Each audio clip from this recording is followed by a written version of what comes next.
Hello everyone, welcome back to my channel civil Gyan centre. Previous video में हमने geometric design of highway देखा है, जिसमें हम लोगों ने पेमेंट कैरेक्टरिस्टिक्स और क्रॉस सेक्शनल एलिमेंट्स को देखा था, like curve, width of payment and divider, shoulder, ये सारी चीज़ें देखी थी। आज हम लोग देखने जा रहे हैं साइड डिस्टेंसेस ज्योमेट्रिक डिज़ाइन का दूसरा पार्ट। इसमें हम लोग stopping sight distance, OSD overtaking side distance और इंटरमीडिएट साइड डिस्टेंसेस देखेंगे। इन तीनों को देखने से पहले एक आती है चीज़ रिएक्शन टाइम। रिएक्शन टाइम क्या है? रिएक्शन टाइम मतलब वो टाइम जिसमें ड्राइवर अगर कोई ऑब्स्टकल देखता है या कोई ऑब्स्ट्रक्शन देखता है तो उसको रिएक्ट करने में कितना समय लगता है। तो इसमें एक चीज़ ये देखिएगा, ये इससे बहुत पूछता है, PIEV, इन चारों का समेशन होता है रिएक्शन टाइम। P मतलब परसेप्शन, ड्राइवर ने देखा, ठीक है, उसका नर्वस सिस्टम उसको अडॉप्ट किया कि कोई सिग्नल ब्रेन को भेजा। अब ब्रेन का इंटेलेक्ट काम किया और फिर ब्रेन में एक इमोशन जागा कि हमें अब ब्रेक लगाना चाहिए, तो उसने नर्वस सिस्टम के थ्रू एक वायलेशन का एक्टिविटी भेजी जिससे ब्रेक लगी। तो ये चारों चीज़ों को ऐड ऑन करने के बाद बनता है रिएक्शन टाइम। मतलब ये चारों चीज़ उस छोटे से टाइम में होती है। रिएक्शन टाइम में, छोटे से टाइम में परसेप्शन, इंटेलेक्शन, इमोशन, वॉल्यूशन, ये चारों चीज़ होती है। तो इंडियन रोड कांग्रेस के हिसाब से reaction time stopping sight distance के लिए 2.5 सेकेंड्स होती है, ओवरटेकिंग साइड डिस्टेंस के लिए 2 सेकेंड्स होती है, और मिनिमम स्पेस हेडवे मतलब होता है कि एक कार आगे है, दूसरी पीछे है, तो इन दोनों के बीच में मिनिमम हेडवे डिस्टेंस कितनी है, that is minimum space headway. तो ये इसके लिए 0.7 सेकेंड्स इस्तेमाल किया जाता है, ठीक है। और देखिए, जो जितनी तेज़ गाड़ी चलाएगा उसका रिएक्शन टाइम उतना कम हो जाएगा। खुद समझिए, कोई गाड़ी है स्लो स्पीड से जा रही है, अब वो ऑब्स्ट्रक्शन देखा तो उसको आराम से वो देखा, तो आराम से वो देखने के बाद थोड़ा स्लो प्रोसेस करेगा, इंटेलेक्ट करेगा, फिर इमोशन उसका जनरेट होगा, वायलेशन करेगा, फिर ब्रेक लगाएगा, तो आराम से लगाएगा। अब आप तेज़ी से गाड़ी चला रहे हो, अचानक कोई चीज़ दिखा तो आपका रिएक्शन जल्दी आएगा, इंस्टेंट रिएक्शन आएगा, तो वहाँ पे आपका रिएक्शन टाइम डिक्रीज़ हो जाएगा। तो reaction time decreases with increase in speed. ये बहुत इंपॉर्टेंट पॉइंट है, क्वेश्चंस में अभी आता पूछा जाता है। तो अब सबसे पहला स्टॉपिंग साइड डिस्टेंस, इसको absolute minimum sight distance, non passing side distance के नाम से भी जाना जाता है। नॉन पासिंग साइड डिस्टेंस मतलब उसको पास नहीं करना है, उसको देख के रुक जाना है, ठीक है। तो ये होता है स्टॉपिंग साइड डिस्टेंस। तो जैसे देखिए, कोई ऑब्स्ट्रक्शन दिखा तो अब ड्राइवर जो है, यहाँ पे डेफिनेशन आप पढ़ना चाहें तो पॉज करके पढ़ लीजिएगा, वही बात बोल रहा है कि गाड़ी को रोकने में जितना डिस्टेंस लगा ऑब्स्ट्रक्शन देखने के बाद, that is stopping sight distance, ठीक है। तो डेफिनेशन से ज़्यादा कंसेप्ट में ध्यान दीजिएगा, क्योंकि इसके डेफिनेशन में उतनी दम नहीं जितना इसके कंसेप्ट में है, ठीक है। तो ऑब्स्ट्रक्शन दिखा तो सबसे पहले ड्राइवर क्या करेगा, रिएक्ट करेगा। अब उसमें वही उसको TR सेकेंड लग जाएंगे रिएक्ट करने में, ठीक है, कि अरे क्या देख लिया मैंने, ऑब्स्ट्रक्शन है वहाँ पे। तो जब रिएक्ट किया उस दौरान उसकी जो गाड़ी 20 किलोमीटर पर आवर से अगर चल रही है तो उसी से चलेगी उतने सेकेंड्स। तो उतने देर में कुछ गाड़ी आगे बढ़ गई, ठीक है, यहाँ आ गई। अब वो ब्रेक में लगा दिया, क्योंकि रिएक्शन टाइम में लास्ट में क्या लगता है, ब्रेक लगता है, नर्वस सिस्टम पे सिग्नल जाता है, ब्रेक लगाता है ड्राइवर। अब यहाँ से वो ब्रेक लगाते यहाँ पहुँचा। अब ऐसा तो है नहीं कि ब्रेक लगाया धांस से यहीं गाड़ी रुक गई, नहीं, अब वो थोड़ा दूर तक आगे ब्रेक लगते हुए गई और यहाँ रुक गई। तो ये ब्रेकिंग डिस्टेंस होता है, ठीक है। तो 2 डिस्टेंस होते हैं, एक लैग डिस्टेंस जो रिएक्शन में लैग कर गया ड्राइवर, और एक ब्रेकिंग डिस्टेंस, कि इन दोनों डिस्टेंस का सम होता है आपका स्टॉपिंग डिस्टेंस, ठीक है, कि इतनी दूरी में हमारी गाड़ी रुक जाएगी, SSD स्टॉपिंग साइड डिस्टेंस। एक बार डेफिनेशन देख लीजिए, it is the minimum sight distance available on the highway at any spot having sufficient length to enable driver to stop a vehicle travelling without collision with an obstruction obstruction से collision किए बगैर गाड़ी हमारी रुक जाए, तो इतना SSD हो गया। अब इसको कैलकुलेट करेंगे, ठीक है। इसका डेरिवेशन, चलिए डेरिवेशन भी देख लेंगे हम लोग, लेकिन डेरिवेशन जो लोग, मैं पहले से बता दे रहा हूँ, SSC की तैयारी कर रहे हैं, जो RRB की तैयारी कर रहे हैं, जो पॉलीटेक्निक एग्ज़ाम की तैयारी कर रहे हैं, ठीक है, पॉलीटेक्निक लेक्चरल का जो एग्ज़ाम आया है उसकी जो तैयारी कर रहे हैं, वो डेफिनेशन में थोड़ा सा देख लेंगे और थोड़ा इसका फार्मूला देख लेंगे, डायरेक्ट फार्मूला रट लेंगे। डिराइव करने आता है तो बेस्ट है, लेकिन वहाँ इस तरह के एग्ज़ाम्स में डेरिवेशन की उतनी ज़रूरत नहीं होती है, डायरेक्ट फार्मूला याद होना चाहिए, ठीक है। लेकिन जो गेट के लिए पढ़ रहे हैं और जो ESC के लिए पढ़ रहे हैं, स्पेशली ESC प्री में भी तो चलिए थोड़ा बहुत चल जाएगा, लेकिन ESC मेंस भी आएगा आगे, वो तो रिटेन होता है, तो ये वहाँ के लिए डेरिवेशन ज़रूरी हो जाता है, तो उनके लिए डेरिवेशन ज़रूरी है। तो बारी बारी करके दोनों देखते हैं। तो पहले हम लोग देखेंगे लैग डिस्टेंस। लैग डिस्टेंस क्या है कि distance travel during reaction time के दौरान। तो देखिए, उस समय कांस्टेंट स्पीड से हमने माना था कि v km/h स्पीड से हमारी गाड़ी जा रही है। तो v km/h की स्पीड से हमारी गाड़ी जब जा रही है तो कितना समय लगा, TR सेकेंड लगा। कांस्टेंट स्पीड है, टाइम भी कांस्टेंट, तो डिस्टेंस कितनी होगी, लैग डिस्टेंस जो होगी v × TR होगी, सिंपल। लेकिन हमारा v km/h में है, ठीक है, और TR जो है सेकेंड्स में है। आप देख सकते थे कि SSD के लिए 2.5, OSD के लिए 2.0 एंड सो ऑन विथ 0.7 था, 0.7 सेकेंड्स था स्पेस हेडवे के लिए, ठीक है। ये सब चीज़ें देखी थी हमने। तो अब हमने लैग डिस्टेंस के लिए v × TR तो कर दिया, लेकिन यहाँ पे यूनिट मैच नहीं कर रहा है, तो v को हम मीटर/सेकेंड में बदल दें। हमको बचपन से पता है कि km/h को कन्वर्ट करना होता है, तो 5/18 से मल्टीप्लाई कर दीजिए, वो मीटर/सेकेंड में कन्वर्ट हो जाएगा। तो ये मीटर/सेकेंड में कन्वर्ट हो गया, इंटू TR सेकेंड्स में है। तो जब TR सेकेंड्स में है तो ये दोनों को मल्टीप्लाई करने के बाद जो वैल्यू आएगी वो मीटर में आएगी। तो हमारा लैग डिस्टेंस वो बन गया 0.2777 आता है, जो कि हम लोग लिख देते हैं 0.278 v × TR। v km/h में, यूनिट यहाँ पे बहुत इंपॉर्टेंट है, v km/h में, TR सेकेंड्स में। तो लैग डिस्टेंस आ गई हमारी 0.278 v × TR, ठीक है। अब बात करते हैं ब्रेकिंग डिस्टेंस की। तो देखिए, ब्रेकिंग डिस्टेंस में दो केस बनते हैं, एक असेंडिंग ग्रेडियंट का और एक डिसेंडिंग ग्रेडियंट का। समझते हैं, ठीक है। देखिए, असेंडिंग ग्रेडियंट मतलब कि हमारा कुछ ऊपर की ओर स्लोप है, हमारी गाड़ी यहाँ से ऊपर जाएगी, ठीक है। डिसेंडिंग ग्रेडियंट में मतलब है कि हमारा गाड़ी नीचे आएगी। अब थोड़ा सा समझते हैं पहले कि मान लेते हैं गाड़ी ऊपर जा रही है और हमें ब्रेक लगाना है, तो ब्रेक लगाएंगे तो फ्रिक्शन पीछे की ओर लगेगा, ठीक है। इसका एक वेट है mg, उसका अगर ये एंगल थीटा है तो mg sin थीटा इधर लगेगा उसका कंपोनेंट, और mg cos थीटा इधर लगेगा, ठीक है। ये फ्रिक्शन फोर्स। तो यहाँ पे mg sin थीटा फ्रिक्शन दोनों एक डायरेक्शन में लग रहे हैं, तो मैं यहाँ पे कह सकता हूँ कि ये सपोर्ट करेगा ब्रेकिंग को, सपोर्ट करेगा ब्रेकिंग को, ठीक है। ब्रेक लगाने को सपोर्ट करेगा, जल्दी गाड़ी रुक जाएगी, ठीक है ना। लेकिन यहाँ पे देखिए, जब यहाँ पे ब्रेक लगाना शुरू किया, फ्रिक्शन यहाँ लगा, ठीक है, नीचे की ओर जा रही थी। अब इसका mg sin theta, mg cos theta, अब यहाँ mg sin थीटा ब्रेकिंग वाली जो फ्रिक्शन है इसको अपोज कर रहा है, तो अब यहाँ पे कम रेजिस्टेंस मिलेगा और थोड़ा ज़्यादा डिस्टेंस चलेगा।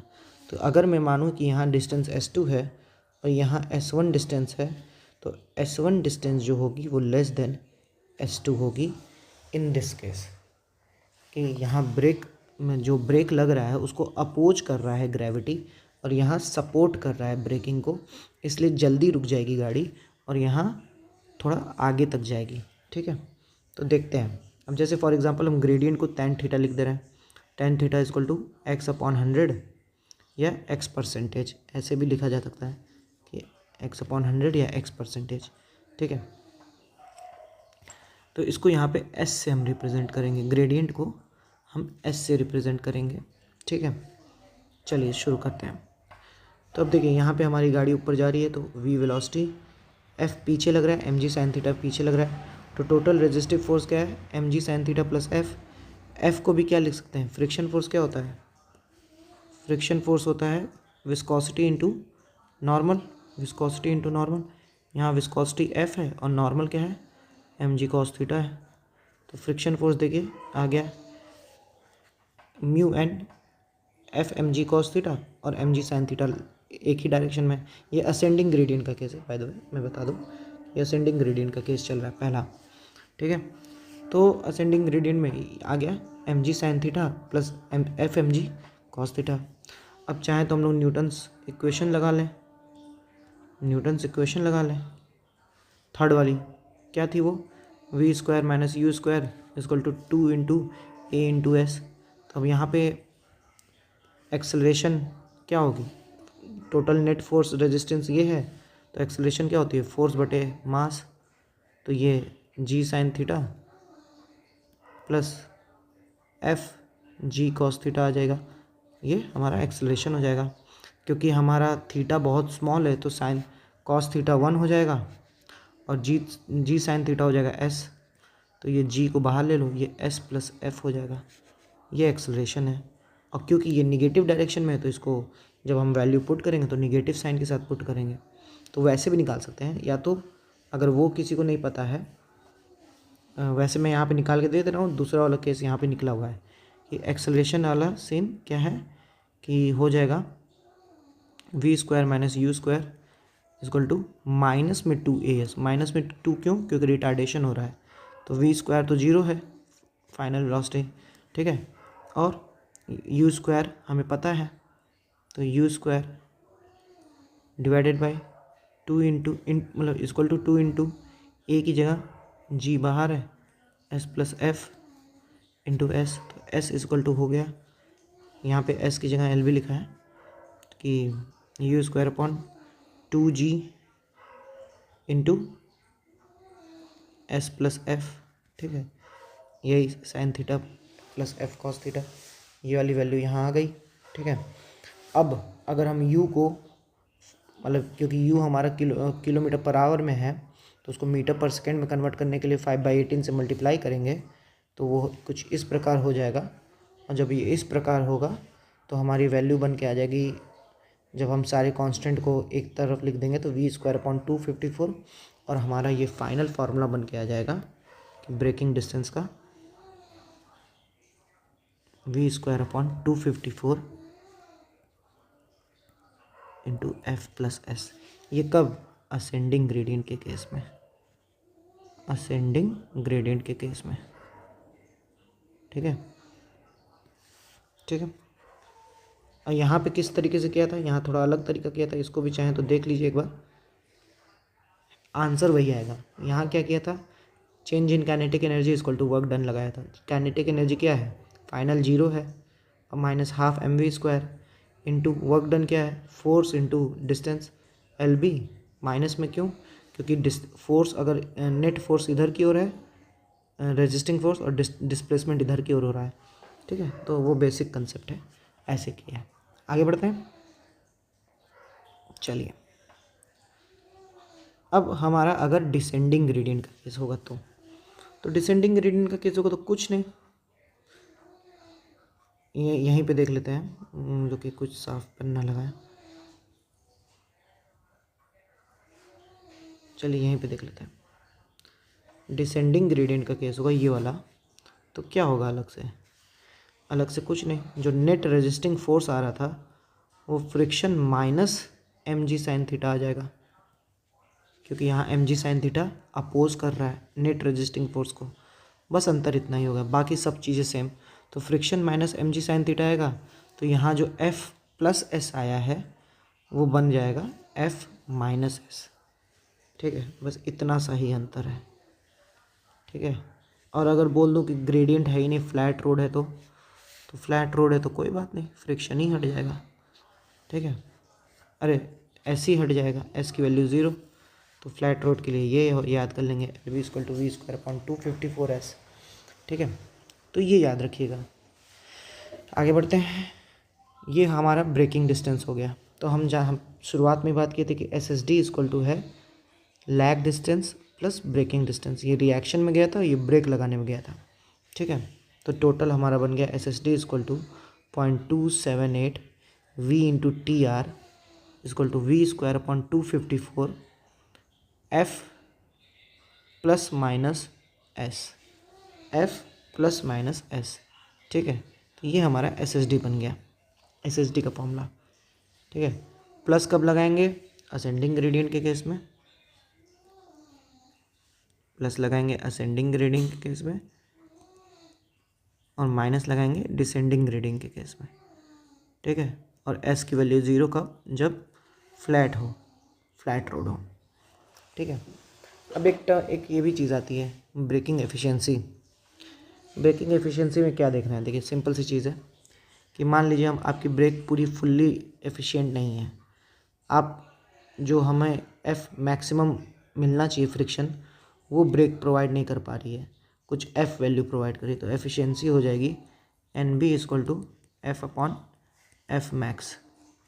ठीक है, तो ये है बस।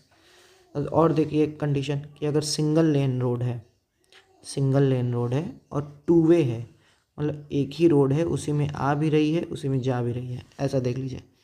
एक ही रोड है हमारी, इसी में यहाँ से भी गाड़ी आ रही है, यहाँ से भी गाड़ी आ रही है, तो क्या होगा? तो स्टॉपिंग साइड डिस्टेंस कितनी देनी होगी? तो हमको एक इसके हिसाब से SSD1 और एक इसके हिसाब से SSD2, दोनों के हिसाब से मिलाएंगे, वैल्यू लिखेंगे, जोड़ देंगे। बेसिकली क्वेश्चन में वेलोसिटी सेम रहती है, तो SSD1 SSD2 बराबर हो जाता है, तो 2 टाइम्स SSD हो जाता है। ठीक है, वही यहाँ पे भी लिखा है कि for single lane 2 way traffic minimum stopping sight distance equal to twice the time of stopping sight distance calculated. ठीक है, तो ये हो गया SSD का फॉर्मूला। फिर से मैं लिख दे रहा हूँ, SSD equal to 0.278 V into TR plus V²/254 F plus minus S। ठीक है, V जो है किलोमीटर पर आवर। ठीक है, TR जो है सेकेंड्स में, F और S दोनों फ्रैक्शंस में, और ये SSD मीटर्स में। ठीक है, यूनिट बहुत इंपॉर्टेंट है। अब दूसरा आता है overtaking side distance. Overtaking side distance में देखिए क्या ध्यान देना है कि जब कोई गाड़ी किसी एक गाड़ी को ओवरटेक करती है और फिर अब वापस से अपने लेन में आती है, तो कितना डिस्टेंस टोटल ट्रैवल करती है, that is overtaking side distance. पढ़ लीजिए definition. It is the minimum sight distance open to vision of driver intending to overtake a slow vehicle ahead safely against traffic in the opposite direction. ठीक है,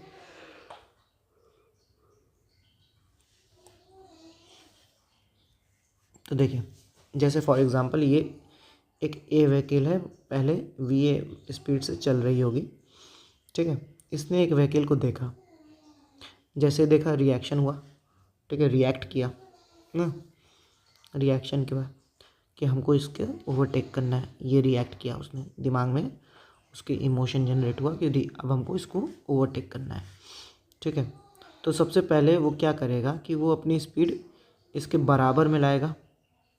मान लेते हैं वो अपनी speed VB के बराबर मिला दिया। फिर जितना रिएक्शन टाइम है, रिएक्शन टाइम में ना वो इसको क्रॉस करेगा, रिएक्शन टाइम में इसको क्रॉस करेगा। तो रिएक्शन टाइम में तो VB स्पीड से आगे इतना डिस्टेंस चल देगा क्योंकि रिएक्ट किया वो। सबसे पहले आ रहा था VA से, मान लीजिए। अच्छा, ये भी आप लोगों ने रोड में अगर फील किया हो, जो लोग कार चलाते हैं वो, कि अगर कोई दो व्हीकल सेम स्पीड से, बेसिक मैकेनिक्स भी है, सेम स्पीड से चल रही है तो उनके बीच का गैप मेंटेन रहेगा। ठीक है, तो एक कोई व्हीकल है जो क्या कहते हैं I वी ए स्पीड से आ रही थी, फिर उसकी स्पीड वी बी होगी, तो उसने दूसरी व्हीकल देखी वी बी स्पीड से, तो अब उसने रिएक्ट किया कि हमको इसको इस व्हीकल को ओवरटेक करना है अपनी स्पीड बढ़ा के, ठीक है। तो उसने रिएक्ट टाइम में भी एक डिस्टेंस चल दी होगी d1, ठीक है। अब क्योंकि उसको यहाँ तक आ गई है, यही व्हीकल अब यहाँ भी आ गई है, अब यहाँ क्योंकि ये जब यहाँ आई होगी तो ये वाली व्हीकल कुछ आगे पहुँच गई होगी, ये वाली डिस्टेंस, ठीक है। अब ये व्हीकल जब ए वाली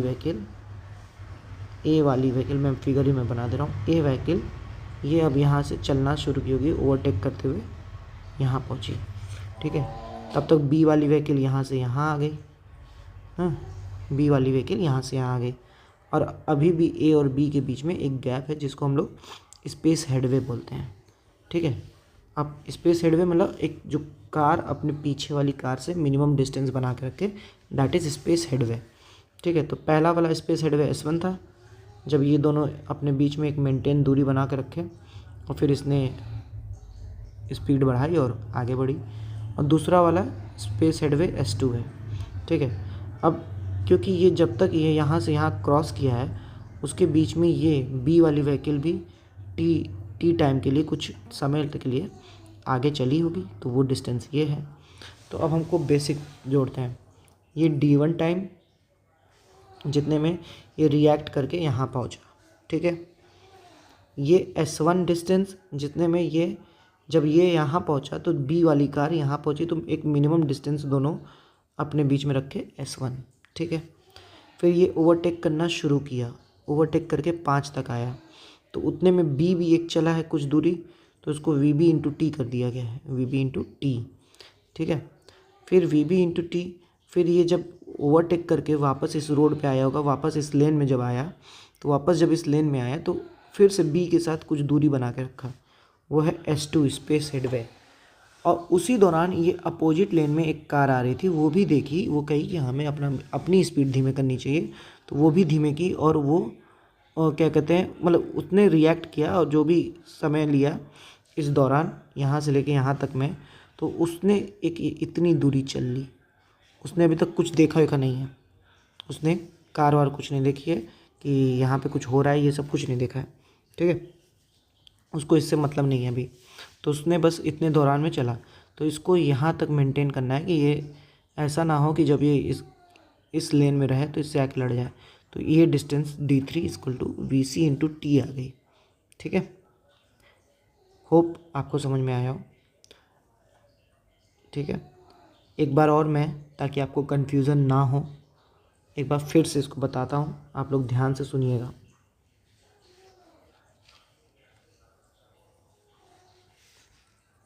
ठीक है, किसी और पेन से कर लेता हूँ ताकि अच्छा लगे। हमारी वी ए यहाँ थी, वी ए यहाँ थी, let me take something different colour. V A यहाँ थी, ठीक है, पॉइंट 1 पे वी ए ने अपनी स्पीड बराबर कर ली वी बी के, ठीक है। और उसने देखा कि सामने एक गाड़ी जा रही है वी बी, मुझे इसको, और उसने रिएक्ट किया और उतने में वो इतनी दूरी चल गई, ठीक है। वी बी स्पीड से इतनी दूरी चल गई, ठीक है। यहाँ पे आ गई ए वाली कार, ठीक है। अब वो एक्सेलरेट करना शुरू की, अपने आप को एक्सेलरेट करना शुरू की, और ये यहाँ से यहाँ तक आ गई, ठीक है। क्योंकि जब वो ए वाली कार यहाँ पहुँची होगी तो बी वाली कार यहाँ पहुँच गई थी, बी वाली कार यहाँ पहुँच गई थी, तो इन दोनों के बीच में जो दूरी थी वो S1 थी, स्पेस हेडवे, ठीक है। फिर जब वो एक्सेलरेट करना शुरू किया, वापस दूसरे लेन में आई और वापस से फिर अपने लेन में आई, तो फिर बी वाली यहाँ तक आ गई थी। मान लेते हैं इसको एक्सेलरेट करने में और यहाँ तक पहुँचने में टोटल टाइम t लग गया, ठीक है, टोटल टाइम t लग गया, ठीक है। तो एक्सेलरेट करते हुए यहाँ से यहाँ तक आई, तो उसको इस दौरान टोटल टाइम t लगा, और अगेन यहाँ से आके एक S2 डिस्टेंस अपने बीच में गैप मेंटेन की, ठीक है। बी भी यहाँ से यहाँ तक कुछ चल दिया होगा आगे, तो टी टाइम के लिए बी भी कुछ चल दिया है कांस्टेंट स्पीड से वी बी से, तो वो वी बी इंटू टी चल दिया है और ये एस टू डिस्टेंस मैनेज कर ली। तो ये टोटल एक्सेलरेशन के दौरान जो डिस्टेंस हुई वो डी टू हो गई। ये टोटल एक्सेलरेशन के दौरान डिस्टेंस डी टू, और ये डी वन रिएक्शन के दौरान। उसी दौरान ये अपोजिट लेन में भी एक गाड़ी थी, ठीक है। तो इसको ये भी ध्यान देना है कि अपोजिट लेन वाली गाड़ी मेरे क्रॉसिंग करते समय जब मैं उस अपोजिट लेन में रहूं तब ना आए, तो उसको ऐसी जगह पे रुकना है कि अपोजिट लेन वाली गाड़ी इसके पीछे ही रहे। तो मान लेते कि अपोजिट लेन वाली गाड़ी यहाँ तक आ गई उस पूरे टी टाइम के दौरान, तो वी सी इंटू टी हो गया, ठीक है। ये डी थ्री डिस्टेंस हो गया। तो ओ एस डी जो होगा वो d one plus D two plus D three होगा, d one plus D two plus D three होगा, ठीक है। होप करता हूँ इस बार आपको समझ में आ गया होगा, ठीक है। मिटा देता हूँ ये सब क्योंकि फिगर में ऑलरेडी बना हुआ है।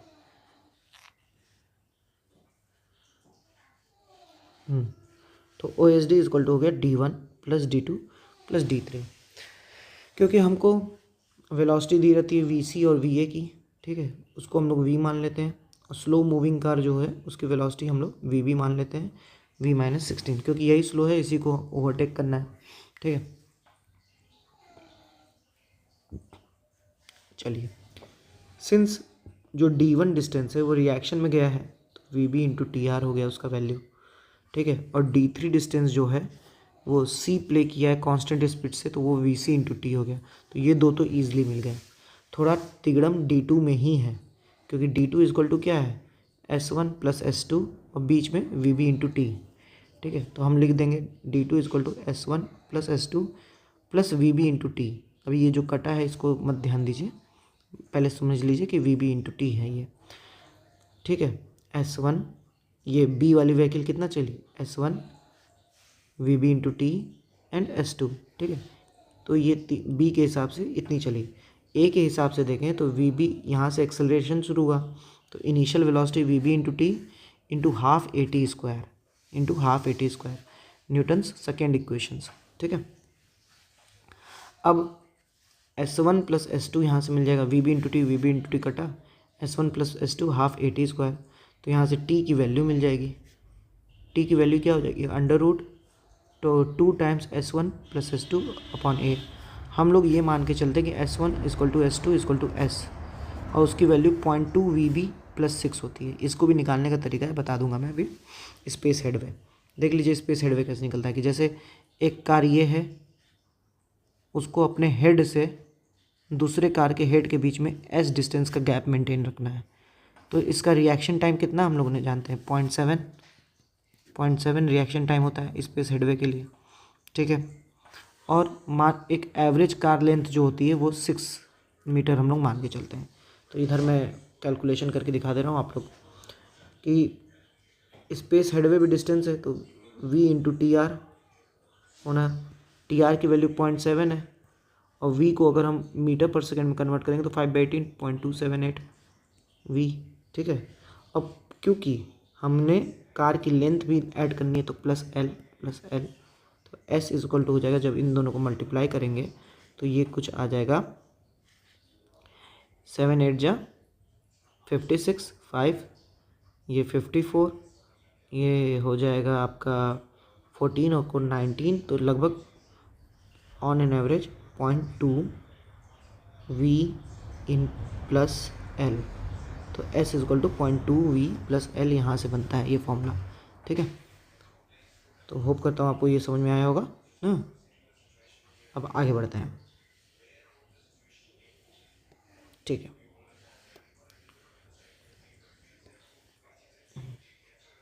तो यहाँ पे हमको मिल गया s की वैल्यू भी मिल गई, s की वैल्यू मिल गई और हमने अभी t निकाला है कि t is equal to 2 times s one plus S two, और s one s two equal है तो 4 times s under root a, ठीक है। तो यहाँ से हमको t मिल गया, t मिल जाएगा तो हम बस फार्मूला में पुट कर दीजिए V B into T R plus V B into T plus half A T square plus V C into T, ठीक है। अब सिंस क्योंकि वी बी जो है किलोमीटर पर आवर में है, यहाँ पे भी किलोमीटर पर आवर ये भी किलोमीटर पर आवर। तो जब कन्वर्ट करेंगे तो ये आ जाएगा 0.278 V B into T R, 0.278 V B into T capital T plus half A T square 0.278 V C into T. ठीक है, और इसमें देखिए एक कंडीशन क्वेश्चन में ये मैंने लिखा है, वैसे अधिकतर ये लिख के नहीं आएगा, हमेशा हमारे लिए सबसे इम्पोर्टेंट फॉर्मूला यही वाला है। ठीक है, यही लगाना है, लेकिन दूसरा फॉर्मूला भी अभी देख लेते हैं हम लोग। अगर एक ये वाला फॉर्मूला हम लोग ये मान के चल रहे हैं कि वी सी वाली जो गाड़ी है, कार सी जो है, वो दूसरी कार को ओवरटेकिंग हो जाने के बाद देख रही है, इसीलिए उसका रिएक्शन टाइम वाइम कुछ नहीं आया है। लेकिन अगर ऐसा होता कि वो भी देख लेती ओवरटेकिंग करने से पहले, तो वो भी रिएक्ट करती कुछ, तो उसका भी रिएक्शन टाइम ऐड करना पड़ता है हमको 0.278 वी सी इंटू टी आर। तो ये उतना इम्पोर्टेंट नहीं है, लीस्ट यूज़फुल है कि व्हेन सी बिफोर ओवरटेकिंग, कि जो सी वाली व्हीकल है, ये तीसरी व्हीकल है जो अपोजिट लेन में है, वो ओवरटेकिंग होने से पहले दूसरी कार को देख ली, तो वो भी अपना रिएक्ट करेगी और उसको रिएक्ट करने में वी सी इंटू टी आर डिस्टेंस चल देगी वो। ठीक है, तो ये हो गया आपका O S D, overtaking side distance, जिसका फॉर्मूला बहुत इंपॉर्टेंट है। हाँ, अब आप लोग एक चीज़ ध्यान दे सकते हैं कि यहाँ पे ग्रेडियंट का कहीं इस्तेमाल नहीं हुआ है, ग्रेडियंट का इस्तेमाल नहीं हुआ है, तो क्योंकि आईआरसी जो बोलता है कि ओएसडी की कैलकुलेशन में ग्रेडियंट का इस्तेमाल नहीं करना, तो ओएसडी का मेन फॉर्मूला हम फिर से लिख दे रहे हैं 0.278 V B into T R, यहाँ वी बी डिज़ाइन स्पीड है, 0.278 V B into capital T plus half A T square plus 0.278 V C into T. ठीक है, वी सी इंटू टी। तो अगर ये कंडीशन दे दिया कि when driver C is before overtaking, तो हमको ये प्लस 0.278 वी सी इंटू टी आर देना होगा एक्स्ट्रा। एक ये चीज़ जानते रहिए कि इस पूरे केस में ओवरटेकिंग के जो हमारा डिज़ाइन स्पीड है, हमारी फास्ट मूविंग व्हीकल जो होती है, वो फास्ट मूविंग व्हीकल वो वी ए और वी सी होती है, और वी बी स्लो मूविंग होती है। तो जो डिज़ाइन स्पीड होती है वो V A equal to we C equal to V हो जाती है। जैसे अगर क्वेश्चन में डिज़ाइन स्पीड दिया है तो वो V A equal to we C equal to V हो जाएगा, और V B slow moving speed जो होती है वी -16 होती है। किलोमीटर पर आवर में है ये, किलोमीटर पर आवर में। ठीक है, तो यहाँ पे भी speed kilometre per hour, length metre में, टाइम सेकेंड्स में। तो कुछ की पॉइंट्स इससे रिलेटेड, जैसे क्या कि for one way traffic O S D equal to D1 plus D2। जैसे अगर वन वे ट्रैफिक है, अपोजिट साइड से आ ही नहीं रहा, तो D3 की वैल्यू 0 हो गई, तो D1 प्लस D2 ही रह जाएगा। For O S D vehicle B is considered slow on all vehicle fast, तो v C equal to v है। डिज़ाइन स्पीड नॉर्म अभी मैंने बात कर ही ली है कि स्लो स्पीड व्हीकल को V -16 वी बी को, और v a v C equal to v design speed के बराबर। ठीक है, आया ऑस्थो स्टैंडर्ड भी है, अमेरिकन स्टैंडर्ड्स कि डी, इसमें O S D equal to D1 plus D2 plus D3, एक एक्स्ट्रा आ जाता है D4। ठीक है, यहाँ पे इसको गोला कर दे रहा हूँ मैं, D4, और इसकी वैल्यू होती है 2/3 ऑफ D3, मतलब 2/3 ऑफ D3 के बराबर होती है इसकी वैल्यू। ठीक है, ग्रेडियंट इफेक्ट कैलकुलेशन में नहीं निकाला जाता है, ओएसडी के कैलकुलेशन में ग्रेडियंट इफेक्ट नहीं होता है, लेकिन आईआरसी एक रिकमेंडेशन देता है कि IRC does not consider gradient. ठीक है, लेकिन एक सजेशन भी देता है कि क्या सजेशन, कि provide more OSD on roads having gradient in compare to level roads. जो लेवल रोड्स हैं उनके कंपैरिजन में जो रोड्स जिनके में ग्रेडियंट है उनमें ज़्यादा हमको ओएसडी देनी चाहिए। फिर बात करें कि ओएसडी कहाँ नहीं देनी चाहिए, अगर 4 से अधिक लेन है, 4 या 4 से अधिक लेन है, तो वहाँ ओएसडी देने की ज़रूरत नहीं है, क्योंकि उसमें मैनेज हो जाती है भीड़। फिर बात आती है लेंथ ऑफ ओवरटेकिंग जोन की, जैसे बीच बीच में हाईवे में कुछ पोर्शन चौड़ा कर दिया जाता है ओवरटेकिंग के लिए, कि लोग आएँ यहाँ पे अपना ओवरटेकिंग खेलना है खेलें, फिर अपना वापस सीधा जाएँ। ठीक है, तो इसकी जो लेंथ होती है उसको कितना रखते हैं, उसको रखते हैं मिनिमम, ये बहुत इंपॉर्टेंट है, ये मैं स्टार बना दे रहा हूँ यहाँ पे, ठीक है, ये मैं स्टार बना दे रहा हूँ, ठीक है, काला स्टार, ठीक है। ये बहुत इंपॉर्टेंट है कि लेंथ ऑफ ओवरटेकिंग जोन, ठीक है, क्या मिनिमम 3 OSD मैक्सिमम 5 OSD, ठीक है। ये जो है जो जोन स्टार्ट हुआ है उससे 1 OSD की डिस्टेंस पे स्टॉपिंग पॉइंट है, अरे सॉरी साइन पोस्ट है, और एक पहले साइन पोस्ट है। 2 साइन पोस्ट शुरुआत में, 2 साइन पोस्ट इधर अंत में, दोनों होता है, ठीक है। जैसे फॉर एग्जांपल मैं यहाँ पे बता दे रहा हूँ इसको जूम करके, कि फॉर एग्जांपल हमारी गाड़ी इधर से जा रही है, तो सबसे पहले वो इस साइन पोस्ट को देखेगी, इस वाले को देखेगी, एक्टिव हो जाएगी कि अब ओवरटेकिंग जोन आ गया है, यहाँ पे हम ओवरटेकिंग कर सकते हैं। फिर यहाँ पे आए, यहाँ पे आए, यहाँ पे आए, जब इस वाले को देख ली तो समझ जाएगी कि भाई अब ये ख़त्म होने वाला है, तो हमारे पास केवल एक ही OSD बची है, तो उसमें अगर करना है तो करो, नहीं तो मत करो, तो वो ये देख लेगी, ठीक है। तो ऐसे वैसे ये कभी इससे कभी पूछा नहीं है, लेकिन अपनी जानकारी के लिए याद कर सकते हैं आप लोग कि जो साइन पोस्ट होता है वो ओवरटेकिंग जोन के शुरू होने से 1 OSD पहले दिया जाता है और ख़त्म होने के 1 OSD पहले दिया जाता है ईच लेन में, ठीक है। And last one, intermediate side distance. तो देखिए इंटरमीडिएट साइड डिस्टेंस का बस इतनी सी बात है कि जब हम OSD नहीं प्रोवाइड कर सकते हैं लिमिटेशंस की वजह से, तब ISD प्रोवाइड कर दीजिए। ISD का क्या है, 2 टाइम्स SSD, इसकी वैल्यू जो है वो 2 टाइम्स SSD होती है, ठीक है। SSD के लिए height of driver eye 1.2 metre, OSD के लिए भी height of driver eye 1.2 metre मान के चला जाता है, लेकिन हाइट ऑफ ऑब्स्ट्रक्शन SSD के लिए 0.15 मीटर एंड OSD के लिए 1.2 मीटर। ये वाला जो चीज़ है ये थोड़ा सा मेन से रिलेटेड है कि ओवरटेकिंग एक्सेलरेशन जो होता है, ओवरटेकिंग एक्सेलरेशन जो होता है वो डिज़ाइन स्पीड के ऊपर बहुत डिपेंड करता है। 25, 30, 40, 50, 65, 80, 100, इसके लिए 1.25 के लिए 1.41, 30 के लिए थोड़ा और कम हो गया 1.30, ठीक है, 40 के लिए 1.24, 50 के लिए 1.12, 65 के लिए 0.92, 0.72 80 के लिए एंड 0.53 100 के लिए, ठीक है। तो ये हमारा यहाँ पे ये वाला पोर्शन खत्म, जिसमें हम लोगों ने SSD बात कर ली, OSD बात कर ली और ISD बात कर ली। ये तीनों स्टॉपिंग साइड डिस्टेंस हमारे ख़त्म हो गए। थोड़ी वीडियो लेंदी हो गई, लेकिन हमने कंसेप्ट समझा, इससे अलावा कहीं और से नहीं आएगा इस पोर्शन से, इसकी मैं गारंटी देता हूँ। तो आपको अगर वीडियो अच्छी लगी हो तो आप, क्योंकि एक चीज़ और है मैं वो भी बता रहा हूँ। देखिए हमने देखा था कि लॉन्गिट्यूडनल फ्रिक्शन जो होता है 0.35 से 0.4 होता है। ये भी जो इसमें फ्रिक्शन लग रहा था वो लॉन्गिट्यूडनल ही था, जो 254 वाला जो फॉर्मूला बन रहा था उसमें लॉन्गिट्यूडनल फ्रिक्शन था, ठीक है। तो यहाँ पे उसके कुछ वैल्यूज़ है, वैसे ये बहुत कम पूछा गया है, लेकिन फिर भी एक क्वेश्चन में मैंने देखा था इसलिए मैंने यहाँ डाल दिया है कि velocity less than 60 kilometre per our होती है तो लॉन्गिट्यूडनल फ्रिक्शन 0.4, 60 से 80 तो 0.36 और 80 से ज़्यादा हुई तो 0.35। तो एक ये क्वेश्चन से था, मैंने इसलिए यहाँ डाल दिया है और कुछ नहीं है।